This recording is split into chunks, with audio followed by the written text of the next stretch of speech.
नमस्कार। हीलिंग पाठशाला में आपका स्वागत है। पिछले एपिसोड में हमने ये जाना था कि हमारे विचारों और भावनाओं किस तरह हमारे शरीर को प्रभावित करते हैं और किस तरह नुकसान पहुंचा सकते हैं। आज हम बात करेंगे एक अलग इशू के ऊपर, रिलेशनशिप इश्यूज, यानी आपसी संबंधों। अगर आप अपने आपसी संबंधों में कोई तकलीफ होती है तो क्या होता है। आपने देखा होगा कि आजकल बहुत सारे लोगों को एक दूसरे के साथ बहुत शिकायतें होती है, चाहे वो पति पत्नी हो, चाहे घर परिवार के लोग हों, सहकर्मी हो, चाहे दोस्त हो। कभी आपने ये सोचा है, पृथ्वी पे इतने सारे लोग हैं, कितने सारे लोग हैं। आप बाहर निकलो तो पूरा रोड भरा हुआ होता है, बराबर। उसमें से गिने चुने लोगों के साथ ही क्यों हमारे जीवन में इतने लोग ही आते हैं। इतने सारे लोग हमारे आसपास से गुजरते हैं, निकलते हैं, आते जाते रहते हैं, पर हर कोई हमारे जीवन का हिस्सा नहीं बन सकता या नहीं बनता। ऐसा क्यों, कभी सोचा है आपने? क्योंकि हम अपने जीवन काल में इन्हीं लोगों से मिलते हैं जिनके साथ हमारा कार्मिक कनेक्शन होता है। किसी भी व्यक्ति से जब हमारी मुलाकात होती है तो हम कुछ उनसे सीखते हैं या सिखाते हैं, कुछ लेते हैं या कुछ देके जाते हैं। ये लेन देन कब खत्म होती, कभी सोचा है आपने? तो जब उनके साथ मनमुटाव खत्म हो जाता है, या हमारा रिश्ता तटस्थ हो जाता है, या लेन देन कुछ होती है वो पूरी हो जाती है, तो ये रिश्ता तटस्थ हो सकता है। जरूरी नहीं कि हर एक रिलेशन सकारात्मक या नकारात्मक हो। कोई रिलेशन तटस्थ होता है, मिलते जुलते हैं, साथ में रहते हैं, कुछ आगे नहीं बात बढ़ती लेकिन मिलते जुलते रहते हैं। ऐसे भी रिलेशन होते हैं जिसको हम तटस्थ रिलेशन भी बहुत बोल सकते हैं। तकलीफ कब शुरू होती है? जब लोग सिर्फ अपने बारे में सोचते हैं और दूसरों से अवास्तविक उम्मीद रखते हैं। एक्सपेक्टेशन, बराबर। हाँ, तो जिससे संबंध में तनाव बढ़ता है, फिर दरार आती है।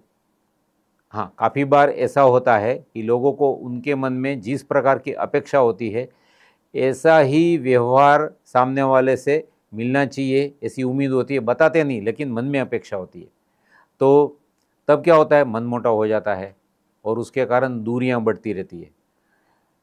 जब मनमुटाव होता है, इसके बाद में क्या होता है, वो मन के अंदर फिर से रील चलता रहता है। तो जब कोई टीवी में हम कोई घटना देखते हैं, दो लोग बात करते हैं उसको देखते हैं, या कोई मूवी देखते हैं, या कोई दो लोगों को लड़ते हुए देखते हैं, तो क्या होता है, उसी चीज़ को हम मन में फिर से दोहराते हैं। तो क्योंकि उसके साथ हमारा मनमुटाव हो गया है, तो जब आप उस जिन जिन व्यक्ति को, उसके बाद में क्या होता है, जिन जिन व्यक्ति को आप मिलते हैं उसके साथ में क्या होता है, उस मनमुटाव के बारे में बात करते हैं कि आज मेरे साथ ऐसा हुआ, उस टाइम मेरे साथ ऐसा हुआ, आज ये सीरियल में देखा तो मुझे फिर से याद आया। फ्रेंड्स के साथ बात करेंगे तो वही होता है। दोस्तों दोस्तों के अलावा घर वालों से बात करते हैं तो फिर से वही बात कहीं ना कहीं रिपीट होती रहती है।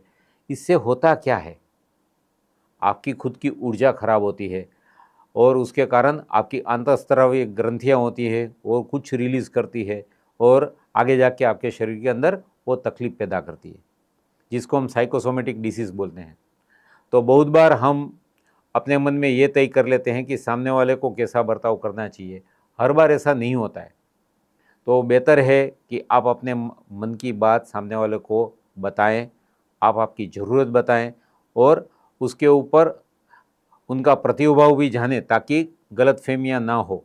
कभी कभी क्या होता है, हम अपने मन में वो सोच लेते हैं कि इसको ऐसा बर्ताव करना चाहिए, लेकिन उसकी कंडीशन ऐसी नहीं होती है जो आपको सामने से वो आपको क्या बोलते हैं, कंफर्ट जोन में ला पाते हैं, राइट। तो उस टाइम क्या करना चाहिए, उनकी तकलीफ देख के कभी कभी आप छोड़ दो, कभी कभी सामने वाले को छोड़ने का मौका दो, लेकिन पकड़ के रखेंगे तो क्या होगा, तनाव होगा, मनमुटाव होगा, रिलेशन खराब होंगे और दोनों के शरीर के अंदर प्रभाव भी हो सकता है ना। काफ़ी लोगों को कोई झगड़े के बाद में एसिडिटी हो जाती है, बताते नहीं, झगड़ा नहीं करते तो अपने आप के खुद के साथ झगड़ा करते हैं मन में, मेरे साथ ऐसा होता है, दुनिया में मेरे साथ ही लोग ऐसे बर्ताव करते हैं। फिर क्या होता है, अंदर एसिडिटी होती है या पेट में गड़बड़ होती है या कुछ ना कुछ और तकलीफ होती है, मन भारी रहता है, सिर भारी रहता है, तो ये ना हो इसलिए क्या होता है, शांति से बात कर सकते हैं। किसी भी संबंध में बातचीत में जितनी पारदर्शिता होती है उतने ही संबंध बेहतर बनते हैं और लंबे चलते हैं। कभी मनमुटाव भी हो जाता है तो कभी, तो क्या करना है, उसको नॉन वायलेंटली यानी बिना लड़े हुए बात करनी चाहिए। तो आप ऐसे बता सकते हैं कि भाई ये मेरा रिक्वायरमेंट है, आपका रिक्वायरमेंट अलग हो सकता है, लेकिन इतना आप करें तो मुझे तकलीफ़ नहीं होगी। तो इसके नॉन वायलेंट मतलब अहिंसक तरीके से बात करना है। तो इसके लिए एक बहुत अच्छी किताब है जो आप ऑनलाइन भी अवेलेबल है, आप पढ़ सकते हैं, जिसका नाम है नॉन वायलेंट कम्युनिकेशन। इसका लेखक का नाम है रोजनबर्ग। बहुत अच्छी किताब है। जैसे कोई भी चीज़ आपको ज़रूरत है तो आप ऐसे बोल सकते हैं, ये आप ऐसे रख नहीं सकते यहाँ, बराबर ना। तो सामने वाले को लगेगा ये कैसे, कौन सी लैंग्वेज में बात करते हैं, मुझे यहाँ रखना है, मेरा हाथ में दर्द हो रहा है, मैं यहाँ छोड़ दे रहा हूँ। इसके बदले आप बोलें कि यहाँ के बदले यहाँ रख दें तो हम दोनों को चलने में असुविधा ना हो, बस इतना ही बोलना है, थोड़ा स्माइल के साथ। तो इसको बोलते हैं नॉन वायलेंट कम्युनिकेशन। काफ़ी बार ऐसा होता है सामने वाले की बात सुने बिना हम किसी निष्कर्ष पर आ जाते हैं। अच्छे रिलेशन बनाने के लिए या बना के रखने के लिए ये ज़रूरी होता है हम धीरज से सामने वाले की बात सुने, शांति से अपना प्रतिभाव दें। हमारा प्रतिभाव कभी कभी इतना अग्रेसिव हो जाता है कि सामने वाला शांति से बात कर रहा है, लेकिन हम ज़्यादा अग्रेसिव होकर बोलने चालू कर देते हैं और उसमें मनमुटाव हो जाता है। अगर किसी व्यक्ति ने आपका जीना मुश्किल कर दिया है तो हो सकता है किसी पिछले कर्म की वजह से वो आया है आपके जीवन में। तो ऐसे वक्त में क्या करेंगे, तो उसे व्यक्त में क्षमा साधना करना है, मन में करना है ना। और जितना क्षमा साधना करेंगे तो रिलेशन धीरे धीरे अच्छे होने लगेंगे। क्षमा साधना के बारे में हमने पिछले एपिसोड में काफ़ी सारी बात कर चुकी है। आपने पिछला एपिसोड नहीं देखा है तो फिर से देख लीजिए और सब्सक्राइब करना, लाइक करना ना भूलिए, ताकि आपको बार बार ये हमारे नए एपिसोड की सूचना मिलती रहे। ओके, आगे बढ़ते हैं। तो इन सब के बावजूद भी कोई रिलेशन में बहुत सी मुश्किलें हो जाती है। तो कभी कभी क्या होता है कि अपने आप के लिए स्टैंड लेना भी ज़रूरी है। कभी कभी क्या होता है हम सिर्फ फॉरगिवनेस कर लेते हैं, क्षमा कर लेते हैं, सामने वाले को समझने की कोशिश करते हैं। ये तो आपके पास ज्ञान है ना, आप ये सब देख रहे हैं, हीलिंग पाठशाला रेगुलर देखते हैं तो आपको कुछ ना कुछ नया ज्ञान मिलता रहता है। सामने वाले का क्या, वो तो वो सब नहीं करते हैं, तो उस समय क्या होगा, वो तो अपने जैसे हैं वैसे ही रहेंगे, उसमें कोई बदलाव नहीं आ सकता। तो क्या करना है, अपने आप के लिए खड़े रहना सीखना है, यानी स्टैंड लेना है।